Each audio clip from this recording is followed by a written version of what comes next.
हज़रत अबू हुरैरा रज़ियल्लाहु अन्हु से रिवायत है कि नबी पाक सल्लल्लाहु अलैहि वसल्लम ने इरशाद फरमाया कि मुसलमान को थकान, बीमारी, गम, तकलीफ़ और कांटा लगने से जो परेशानी होती है उसके बदले में उसके सगीरा गुनाह माफ़ हो जाते हैं। मतलब ये कि मुसलमान को इन सारे कामों में से जो चीज़ भी पहुँचे और फिर वो उस पर सब्र करे, अल्लाह उसके ज़रिए गुनाहों का कफ़ारा कर देते हैं।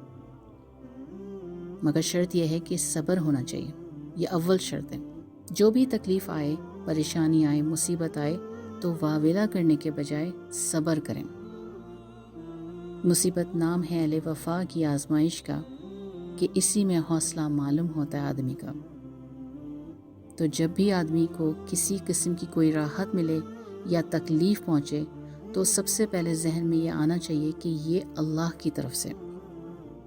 अगर कोई तकलीफ़ पहुँचे तो उस पर सब्र करे, और अगर वो सब्र करने के बजाय जज़ा और फ़ज़ा करे, तकदीर इलाही का शिकवा करे, तो एक तो दुनियावी तकलीफ़ होगी और साथ साथ आखिरत के अजर और सवाब से भी महरूम हो जाएगा।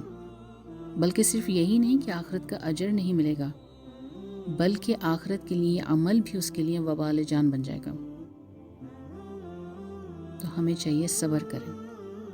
आज हम देखते हैं कि हमें ज़रा से भी थकन होती है तो हम शिकवा करते हैं, हमें कोई बीमारी पहुंचती है तो हम शिकवा करते हैं, कोई गम और तकलीफ़ पहुंचती है तो हम शिकवा करते हैं, यहाँ तक कि अगर हमें कोई कांटा भी चुभता है मामूली सा तब भी हम शिकवा करते हैं। जबकि नबी पाक सल्लल्लाहु अलैहि वसल्लम ने फरमाया कि इन तमाम चीज़ों पे तुमको एक छोटा सा अमल करना है, और वो अमल क्या है?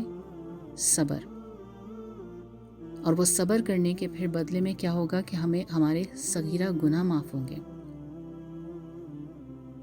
तो सब्र करें, और सब्र करने से हमारी दुनियावी भी राहत मिलेगी और आखिरत में हमारी दुनिया भी संवर जाएगी और आखिरत भी।